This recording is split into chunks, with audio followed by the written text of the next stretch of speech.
By way of introduction to tonight's consideration, our brother Frank has asked us to take an opening reading from Isaiah chapter 2.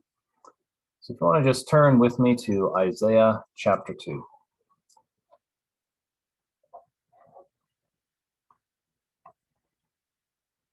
The word that Isaiah, the son of Amos, saw concerning Judah and Jerusalem.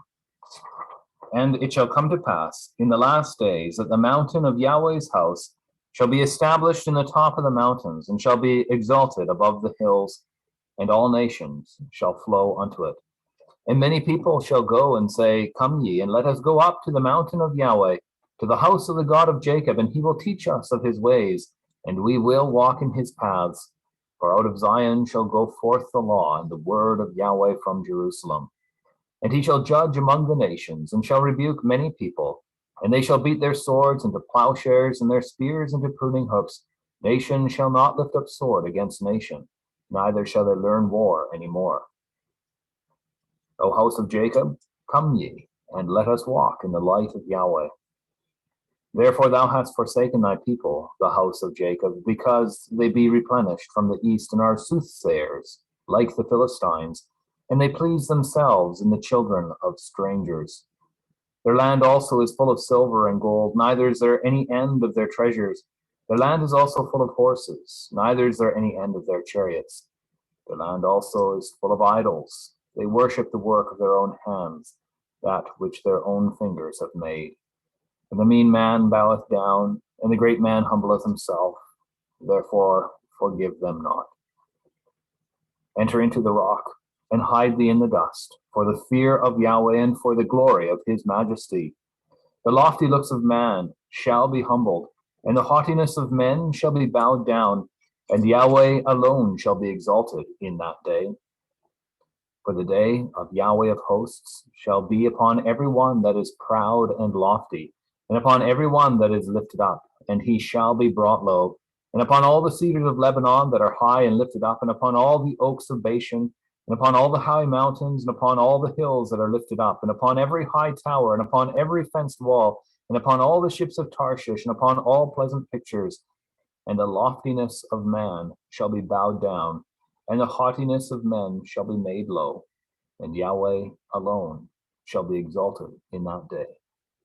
And the idols he shall utterly abolish, and they shall go into the holes of the rocks and into the caves of the earth for fear of Yahweh, and for the glory of his majesty, when he ariseth to shake terribly the earth. In that day a man shall cast his idols of silver and his idols of gold, which they made each one for himself to worship, to the moles and to the bats, to go into the clefts of the rocks and into the tops of the ragged rocks, for the fear of Yahweh and for the glory of his majesty, when he ariseth to shake terribly the earth. Cease ye from man, whose breath is in his nostrils, for wherein is he to be accounted of?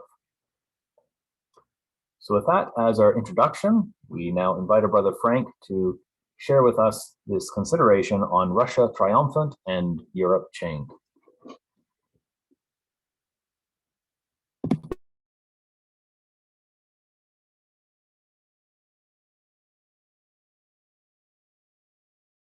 This, yeah.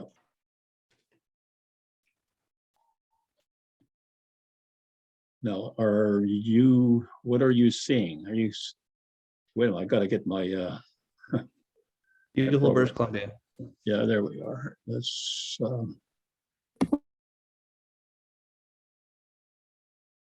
now, are you seeing my notes? Yes. Okay. Then we gotta go up here.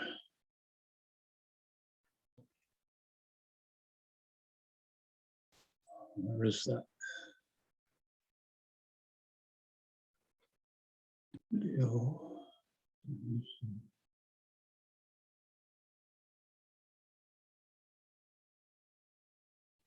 Now there's a thing up here somewhere that says to flip the screen, but I just can't see it right now for some reason.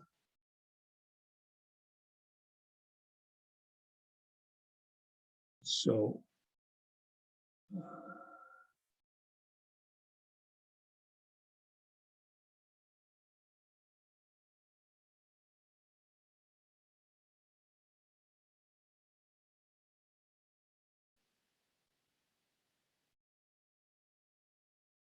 There.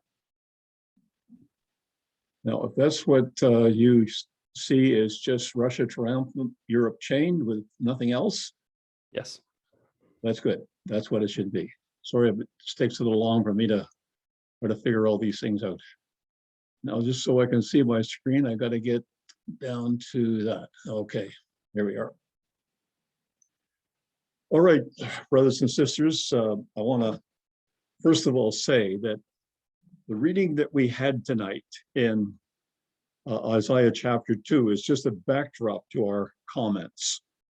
It gives the flavor that we need whenever we're looking at events so serious and so traumatic as what we're looking at in the Ukraine and the destruction that's going on there at this particular time.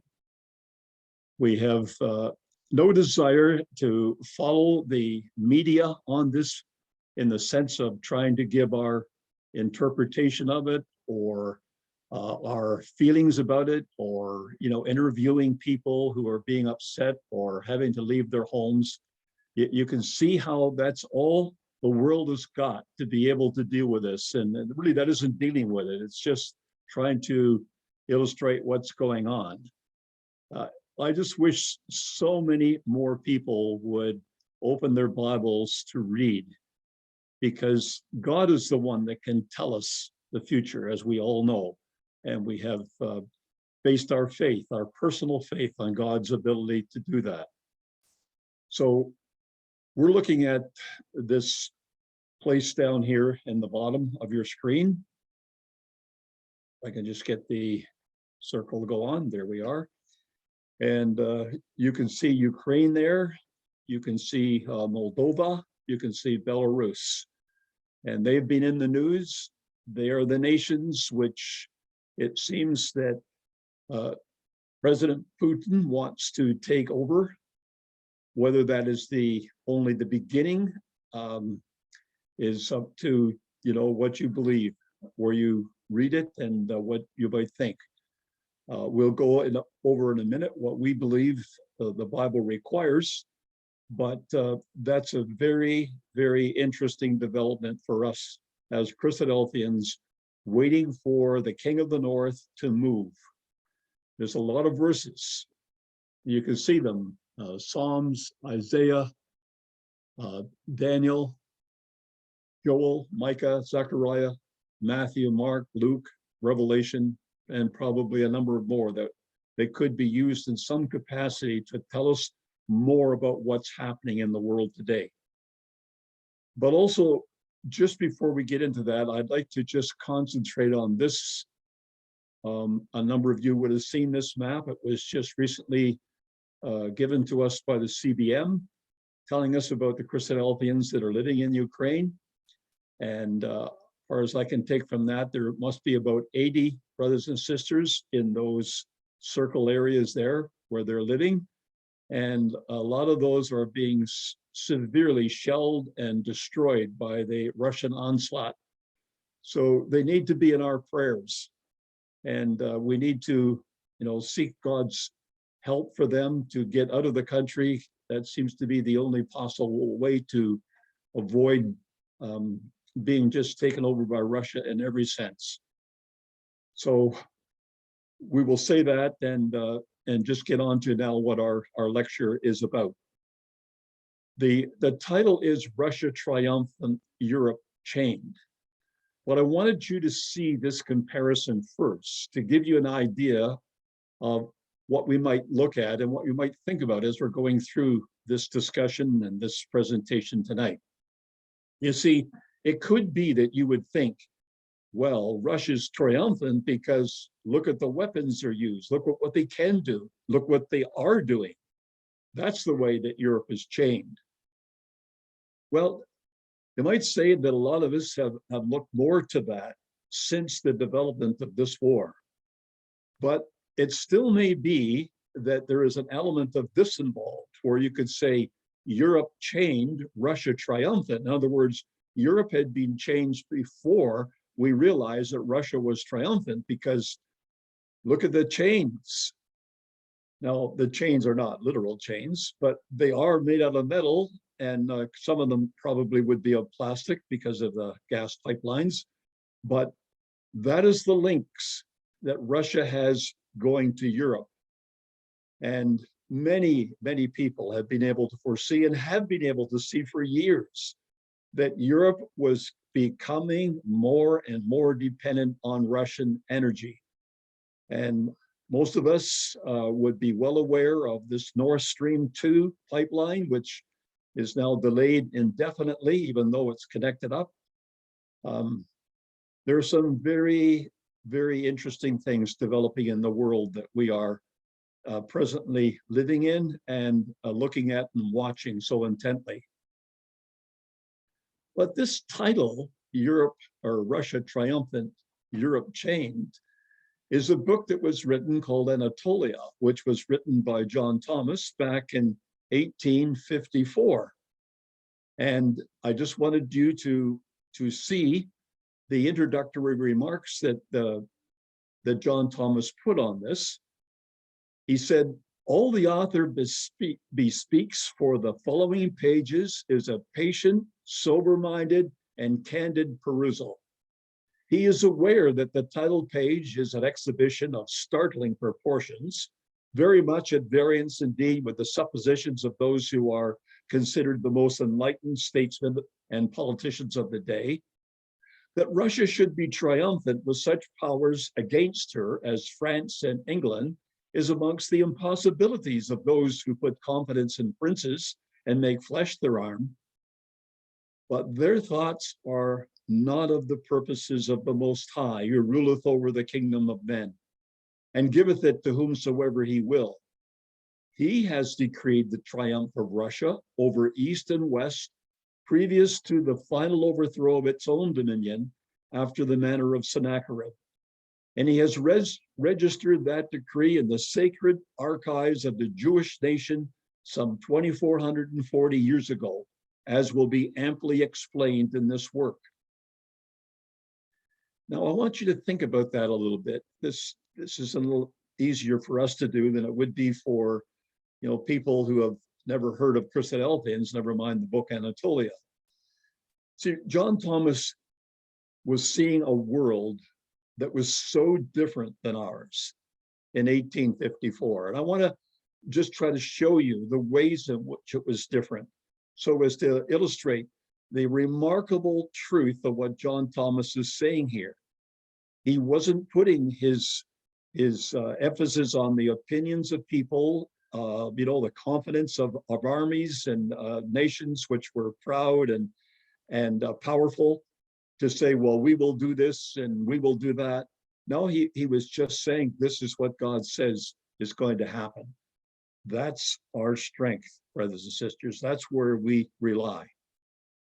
So if we go into the Bible and we open the pages of this book of Joel, where it says, prepare for war. Now, nations have been preparing for war ever since, prior to World War II, because even though they thought that war might end all wars, they didn't stop preparing for war. But Joel's passage in the chapter 3, verses 9 to 11, and all my quotations tonight are from the New King James Version, just because I wanted to make it all from one version, and the New King James makes it a little clearer by just updating some of the words that we are so familiar with. So he says, proclaim you this among the nations, prepare for war, wake up the mighty men, let all the men of war draw near, let them come up, beat your plowshares into swords, your pruning hooks into spears, let the weak say, I am strong, assemble and come, all you nations, and gather together all around, cause your mighty ones to go down there, O Yahweh. So there has been a preparation for war in a unique sense. We may not have ever seen the actual preparation for war that will now take place with this invasion of Armageddon, because a lot of the European nations are waking up to the fact they're not very well prepared, not very well trained when we might have thought they were. And this idea of beating your plowshares into swords, yes, many of the European nations haven't been really, as the Americans would say, spending your fair share. But it may change, and it may get worse than we have seen it in the past. You see, look at these things. Did John Thomas ever see an atomic bomb go off? Like, we only see it by films of it, but no, it wasn't even thought of during his day. Did he see submarines, atomic submarines that have missiles in them that could essentially go and bomb any city in the world with bombs that are so much more destructive than the ones at Hiroshima and Nagasaki? Did he ever see the missiles and anti-missiles that we now know of and hear of so often in today's world? Did he ever see these things that look like horses, but they're actually robots, where people now are thinking that maybe the people should stay home and run a computer and let the robot take care of the fighting? Did he ever see aircraft carriers? Did he ever see airplanes? Did he ever see the electronic means of linking people all around the earth as they are today with this, and especially with social media? So in a sense, you see, the world has been preparing for war with all these new weapons. And the nations of the war that are nations of the world that make them have been profiting by them.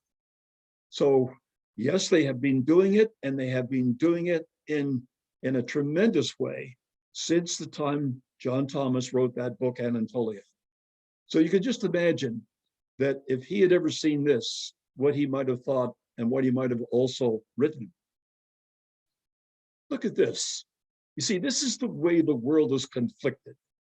If it was truly just a matter of getting your weapons of war and being a soldier and going to war, that would be one thing. But when you read this, that top weapons companies boast Ukraine-Russia tensions are a boon for business. Well, I don't think you'd hear too much about that right now, but before the war broke out, yeah, that was a boast, because here it is. As the United States weighs more involvement in the growing conflict between Ukraine and Russia, some of the largest weapons companies in the world, Raytheon and Lockheed Martin, are openly telling their investors that tensions between the countries are good for business. And the second statement there. Statements come as the US government escalates arms shipments to Ukraine, among them the Javelin missiles that are a joint venture between Raytheon and Lockheed Martin. House Democrats, meanwhile, are trying to quickly push through a bill that would significantly increase US military assistance to Ukraine and impose new sanctions on Russia. Well, that was back in January when that was reported. So you can see how the world has just changed within a month. And again, what was Russia doing? Well, these are interesting things related in the Daily Telegraph in England. Again, it's back in January. And it talks about the Russian entanglement of Europe. And that was one of the reasons why it was worth thinking about whether or not, Putin would do this by just getting Europe so entangled, there wouldn't be any fight needed. But have a look. So it says, charm offensive in Germany and Italy has helped Russian president divide Europe's or EU's Ukraine response. And then the other bolded part there, and the bolding is always mine in these quotes. But experts say it highlights Putin's brazen effort to undermine Western unity by entangling European firms and therefore their governments with Russian business interests that they are desperate not to lose. So this complicity is really interesting. How it will turn out now with these economic sanctions on Russia, I don't know. And it could turn corners that we don't expect and have never thought of. But it's interesting how Russia has tried to do that. And yet, when it came down to it, they went to war. So we take this idea of Gog of the land of Magog, the prince of Rosh, Meshech, and Tubal. And some of you are old enough to know how in the time of the turnover of the Soviet Union to the Russian Federation, that some people gave up on this interpretation. They thought, oh, well, we thought Russia was going to be the the nation that would bring, the rest of the world to their knees. But now the Soviet Union's broken up, the Warsaw Pact is dissolved. These nations are now looking westward. They want their freedom. Maybe we have to look somewhere else for who this interpretation belongs to. Well, let's just have a little look. In the New King James Version, it uses the word Rosh. So in verse 2, Son of man, set your face against Gog of the land of Magog, the prince of Rosh, Meshech, and Tubal, and prophesy against him. So that's there, and rather than be making something of this as long as I can remember, I've heard many people, even when I was a child, and could listen to them and thought, well, they're making quite a point of this, but it was about Russia. And they were using that verse too to start their presentations. Well, no wonder, brothers and sisters. When you see a map like this, the ancient world and the descendants of Noah, this is presented by Rand McNally. So nothing to do with Christadelphians, but where does he put Magog? Well, you don't see Rosh on there. You see Togarmah, you see Gomer, you see Tubal, you see Tarshish in various places. You certainly see enough to think about this. That's not the only place where we find them in Ezekiel chapter 38. We find them in Genesis chapter 10. The sons of Japheth, Gomer, Magog, Tubal, Meshech, Togarmah, Tarshish. Those number of names that are again brought to light in the chapter 38 of Ezekiel. I think it's amazing that we see these things, and God gives us, in his whole word. He didn't just start off with the prophets. He gave us the 5 books of Moses so that we could look at where these people came from. And that's the mercy to God. That's the blessing that he has for us, that we would just open our minds to read more of his word and look at what he's saying and where else is it being said, comparing spiritual with spiritual. So what did John Thomas have to say about this? Well, again, going back to that book, Anatolia, he wasn't able to see what we see, but what did he see in the word? Well, we need to read this. The question as to what nations are signified by Rosh, Meshech, and Tubal has long been since determined by the learned. The celebrated Bocart, about the year 1640, observed in his elaborate researches into sacred geography that Ros, or Rosh, is the most ancient form under which history makes mention of the name of Russia. He even contended that Rosh and Meshech properly denote the nations of Muscovy and Russia. It is credible, says he, that from Rosh and Meshech, that is the Roshi and Moshke of whom Ezekiel speaks, descended the Russians and the Muscovites, nations of the greatest celebrity in European Scythia. We have indeed ample and positive testimony that the Russian nation was called Ros by the Greeks in the earliest period in which we find it mentioned. That is, the Rosh are a Scythian nation bordering on the northern Taurus. So we see that he was using his study of sacred geography, and we know that there's many other books now that we can access that were written well before the Christadelphian name was coined, to illustrate to us that this is a belief that people have held for a long time. So he says, I will bring thee forth and all thine army. In Ezekiel 38, verses 3 and 4, the Lord Yahweh says, behold, I am against you, O Gog, the prince of Rosh, Meshech, and Tubal. I will turn you around, put hooks into your jaws, and lead you out with all your army, horses and horsemen, all splendidly clothed, a great army with bucklers and shields, all of them handling swords. Now, the interesting thing is, if you got to look at these passages and make the most out of everything, like don't leave anything out. So that was one of the wonderful things about the brother who tutored me in Bible study, is look at every word. Don't leave any words out. Check how they're used in other parts of the Bible. Well, this expression, I will turn you around, put hooks into your jaws, is of my interest at this point in our presentation, because it looks like this power of Russia was going a different direction than what God really wanted. So God says, I will turn you around. But then he says, and I'll put hooks into your jaws. Now, the idea of putting hooks into your jaws sounds pretty crude, but it comes from the ideas of the ancient Assyrians, who, when they took people captive, they either put a ring in their nose or they had some method of putting it in their jaws or in their cheeks. You would not want to try to run away with something attached to such a sensitive organ or a part of your body as a hook into your nose or into your jaws.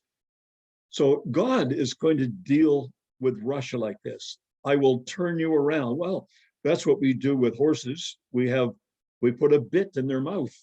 And by that bit and with a harness attached to it, we're able to turn the much more powerful horse around.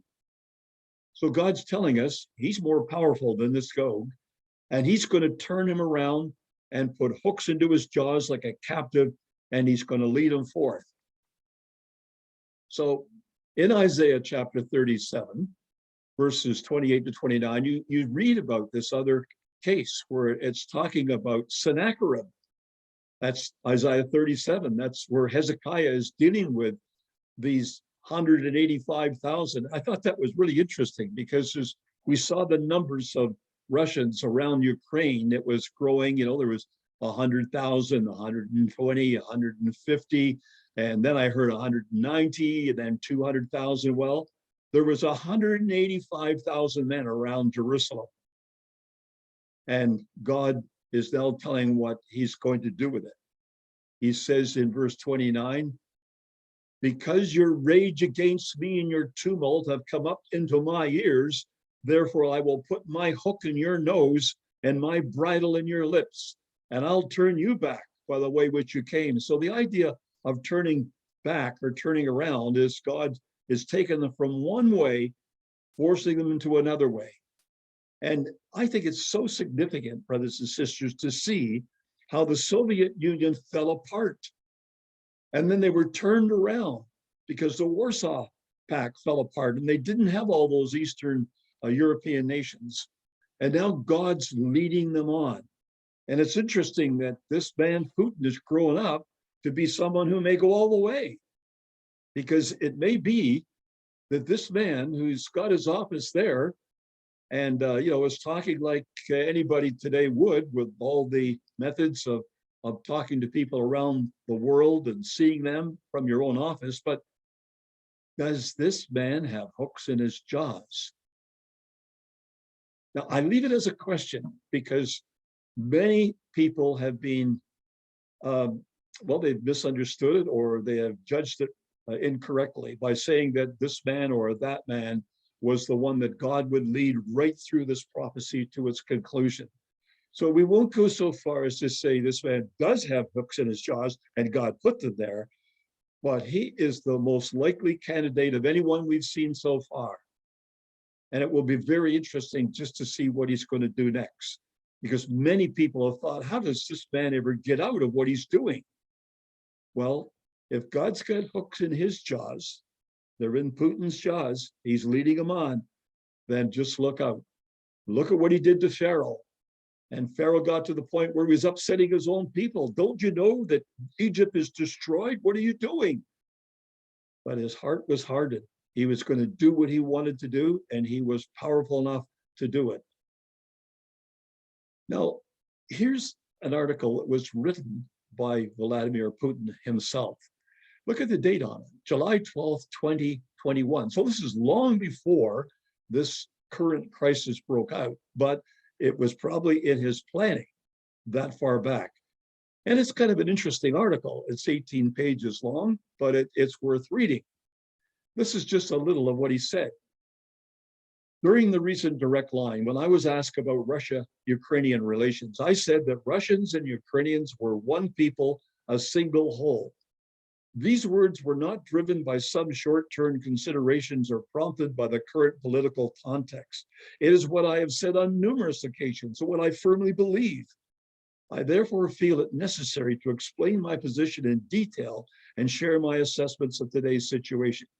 Now, it's interesting that he believed the Russians and the Ukrainians were one people. Maybe he really meant more than that, but that's all he said at the time. Then he goes on to say a little later on, you see, in his article, Russians, Ukrainian, and Belarusians are all descendants of ancient Rus, which was the largest state in Europe. Slavic and other tribes across the vast territory from Ladoga to Novgorod to Pskot to Kiev to Chernigov were bound together by one language, which we now refer to as Old Russian. Economic ties, the rule of the princes of the Rurik dynasty, and after the baptism of Rus, the Orthodox faith. The spiritual choice made by Saint Vladimir, who was both Prince of Novgorod and Grand Prince of Kiev, still largely determines our affinity today. Now, there may be some connection between his going into the Ukraine and where he sees this ancient Russian center being, because it doesn't seem to have been in Moscow. It seems to have been in the Ukraine. Well, Ukraine wasn't called Ukraine then. So he's looking at it through the eyes of history. But one thing I don't want you to miss is that when Christadelphians have said that Russia is mentioned in the Bible by the fact that this word Ros is referring to an ancient name of Russia, Putin agrees. And so do historians. And people today who are looking at it through maybe more critical eyes than ever before. We hold on to our belief on this, brothers and sisters. It's well grounded through the study and the work of our brother Thomas. Now, Russia is to be a guard to the others. When he goes through and talks about Persia, Ethiopia, Libya, now we don't have time to go through who they are. You know who they are. They're given names that we have around today. But Gomer and all his troops and the house of Togarmah from the far north and all its troops and many people with you, prepare yourself and be ready, you and all your companies that are gathered about you, and be a guard for them. So this word guard becomes pretty important. Like, what does that word mean? Can it mean that Russia is sort of, the overseer? He is the one, or Gog rather, of Russia. He's the one that's directing everything. He's the general in charge of everything. Or is it the fact that he's got them all in prison and they can't do anything about it? So it's not easy to determine that by looking at the word, because the word in the Hebrew, it could mean the man who is the guard.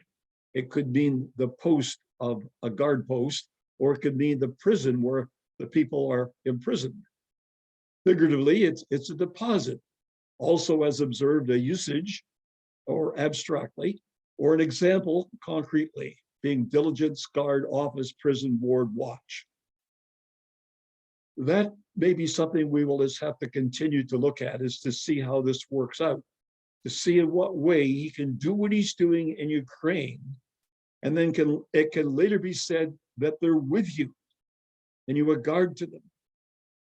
If he goes on with what appears to be this genocide, this ethnic cleansing of getting rid of the Ukrainians, especially the Ukrainian Orthodox people, get them out of Ukraine, and then reestablishes the authority of the Russian Orthodox Church in Ukraine, he might just be able to do that, to have Ukraine fully with him, not just people that are in prison, so to speak, that have no choice, but people that are actually out there because they've joined him. Now, you see, there's something that was missing in John Thomas's day, and it was another prophecy. It's not that he didn't see it. He just didn't see the degree to which it would happen. And we have seen it probably well beyond even our greatest hopes. I can't remember myself, I was too young at the time, when they announced the state of Israel. But I can remember my grandparents really being very happy about it and talking about it, because I lived with them for a while I was in a work term. And so this idea of bringing back the captives of Judah and Jerusalem. Well, you can bring back the captives of Judah and Jerusalem in a man-to-man, a man and woman, a family sense, but you can also bring it back in the sense of the area that was once Judah and the area that was Jerusalem is now back in the control of the nation. So he says, I will also gather all nations and bring them down to the valley of Jehoshaphat. I will enter into judgment with them there on account of my people, my heritage Israel, whom they have scattered among the nations. They have also divided up my land. So it's obviously people of God's heritage, and they are the ones that now are in the land of Israel. So it was right when you see how it turned out according to God's prophecy, that this hooks in his jaws didn't happen too soon. Well, 1948 was just after the Second World War. Russia didn't turn around until 1990, so that was good 40 years before they turned around into the idea of what Russia is today, and who they are, starting out again on this route. Even Tel Aviv wasn't there in John Thomas' day. There was no city at all. It was just sand dunes. Look at what's happened in 100 years. Surely, brothers and sisters, we are in a prime time to live, to behold the number of things that God is doing to fulfill the prophecies that the major prophets and the minor prophets have said would happen.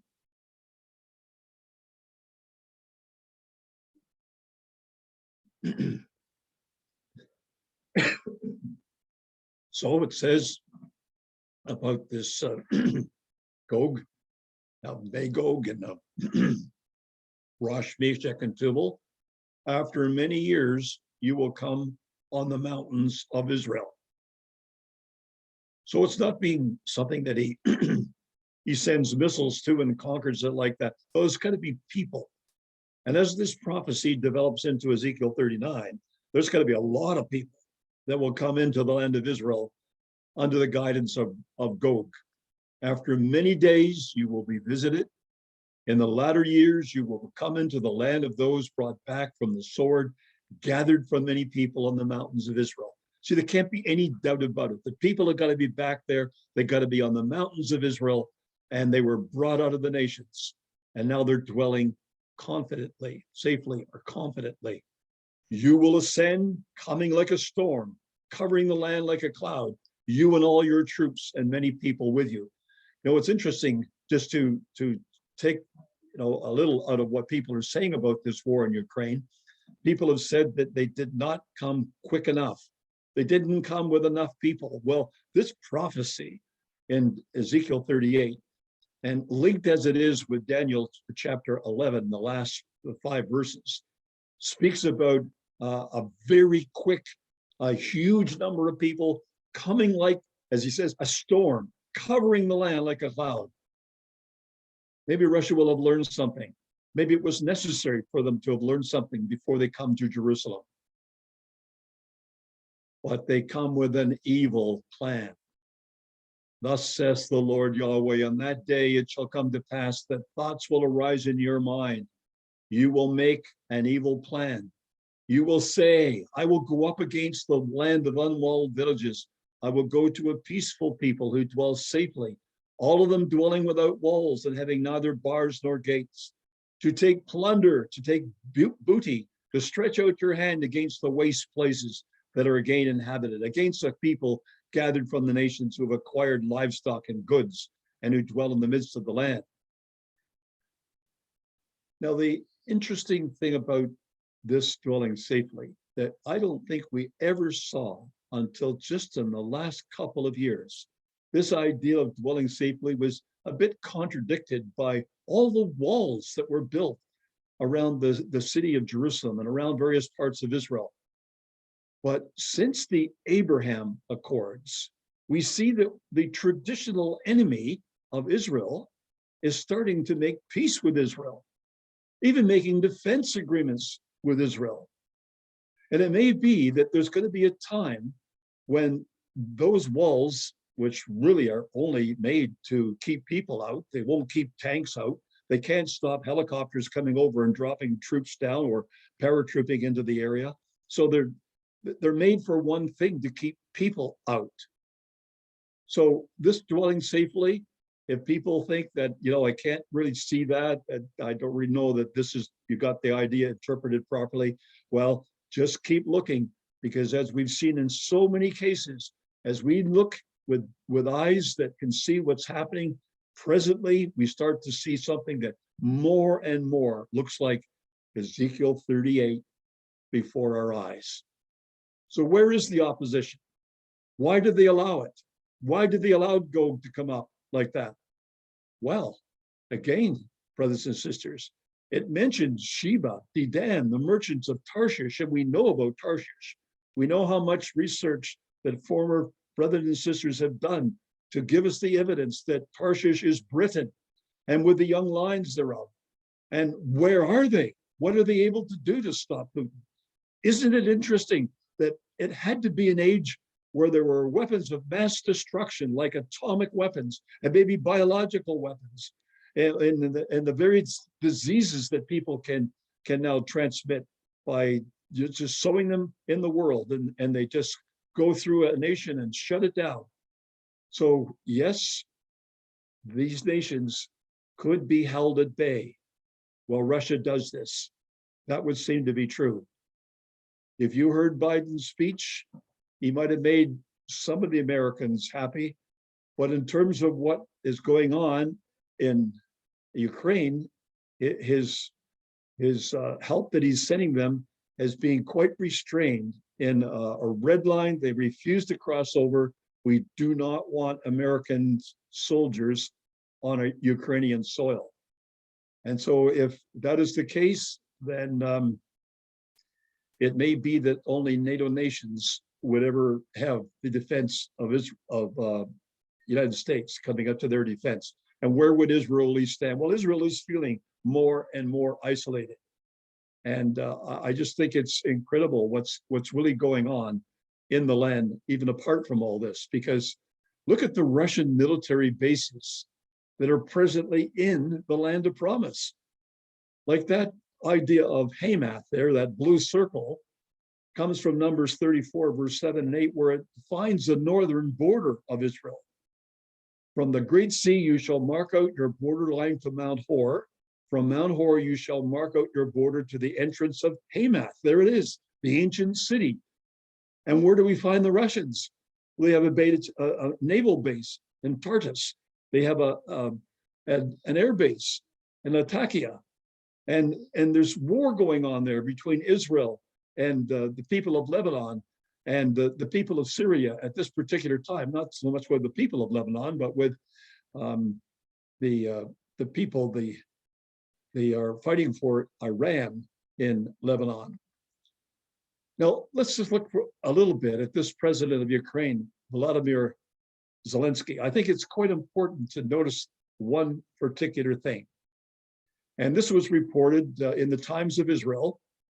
And it says, amid renewed tensions between Russia and Ukraine, the leader of Ukraine drew parallels between his nation and the Jewish people at the event organized by Jews in Kiev.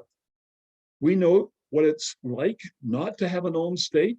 We know what it means to defend one's own state and land with weapons in hand at the cost of our own lives. President Volodymyr Zelensky, who is Jewish, said during a speech on Wednesday. Now, he's a most unlikely person to be a president when you look at his qualifications. Zelensky, an actor and a comedian who was elected president in 2019, but I would think that most of the people who have listened to his speeches recently have greatly admired him for the way he's stayed right there. He wouldn't leave the country, even at all the threats of Russia, and he wouldn't leave the country with the invitation of the United States for him to get out while he can.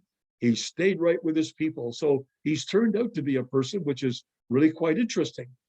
But did you know that it says, in addition, this is the same article, Ukraine's ambassador to Israel, Kornichuk, told the Times of Israel that Ukraine may recognize Jerusalem as Israel's capital. Wow.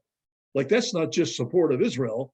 That's support of Israel like the United States has when Trump was there and made it the capital city, or that's where he put his embassy in the capital that Jerusalem recognized, that is Jerusalem.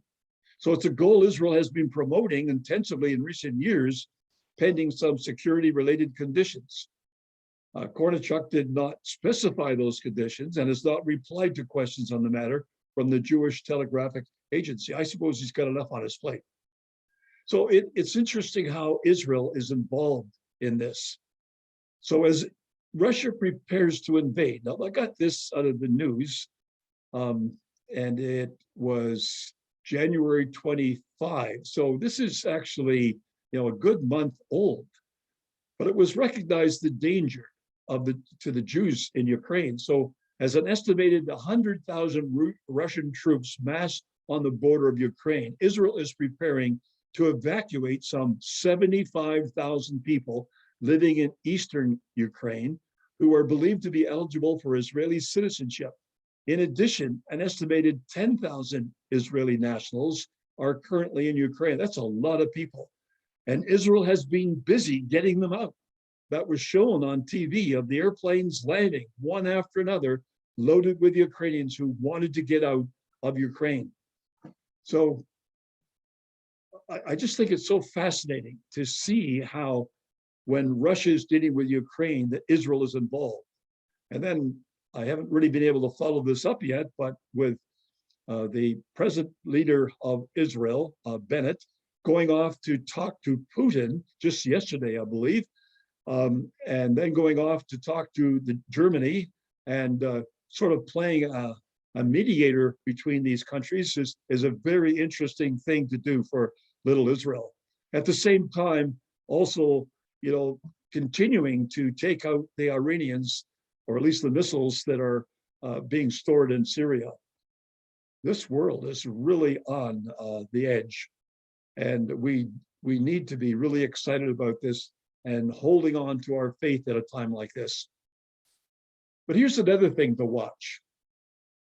Now, this is a very unusual picture. In fact, when I first saw this, I didn't believe it until I read a bit more and then kept reading to believe, this is what really is happening.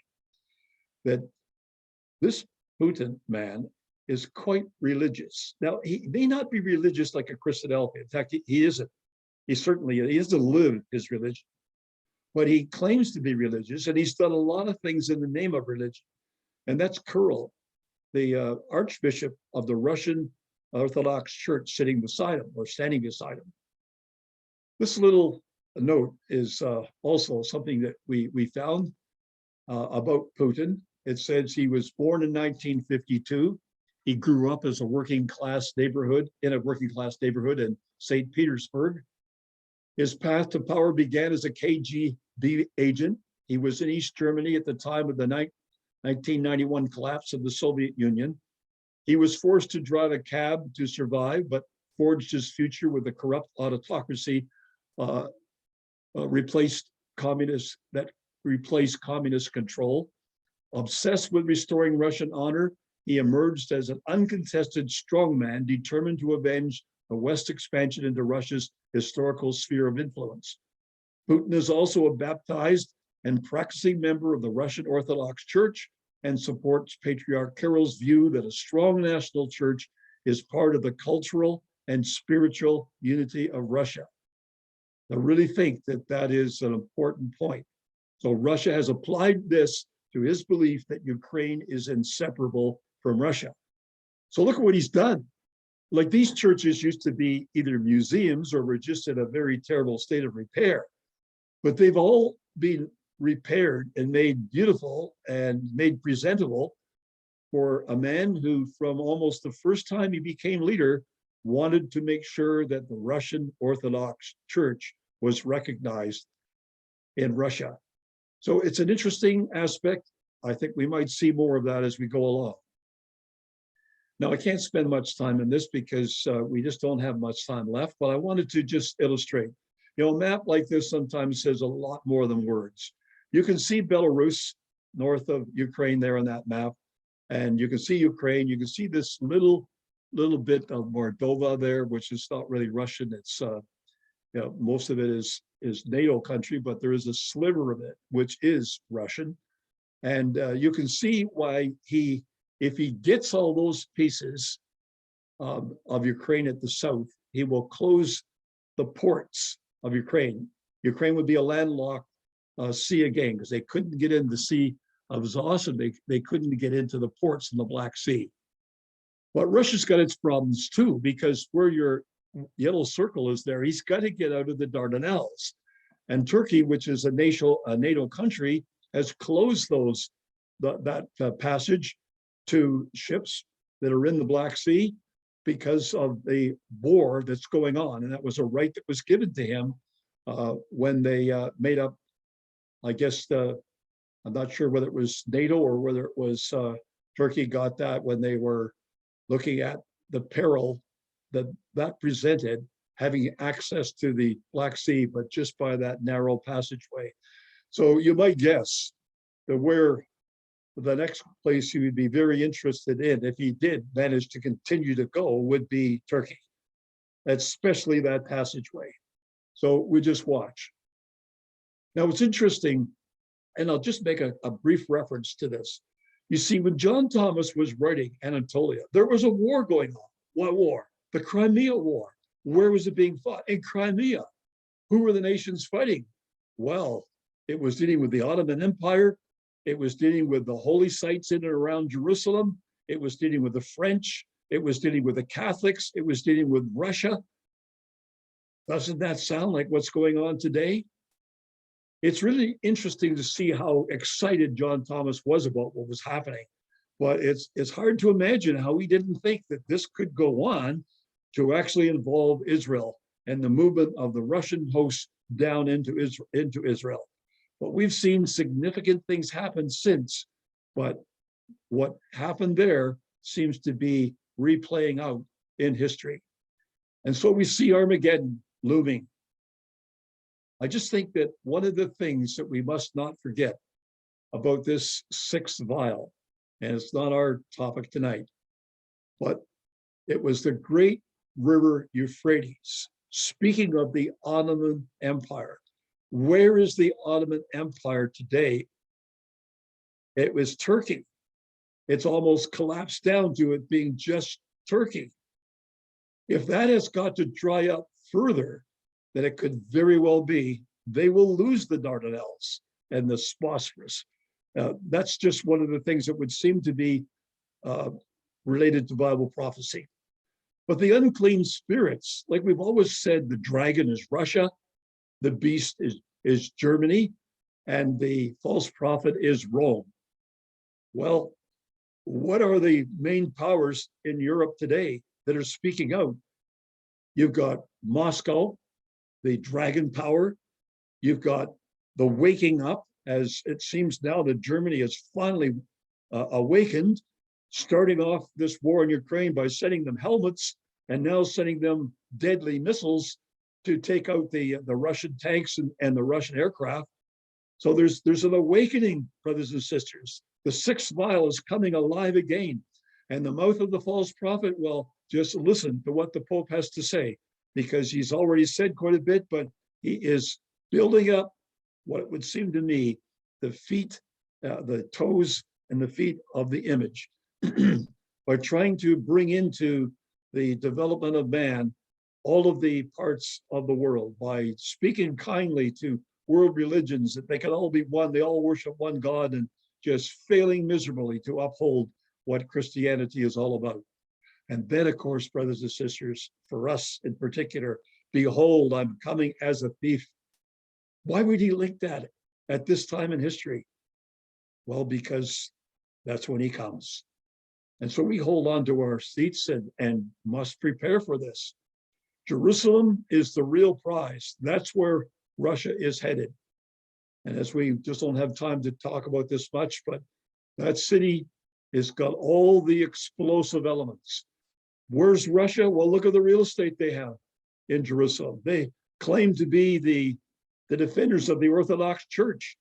Well, it's either the Ukrainians do or it's the Russians do. Well, maybe if the Ukrainians were eliminated, it would just be the Russians.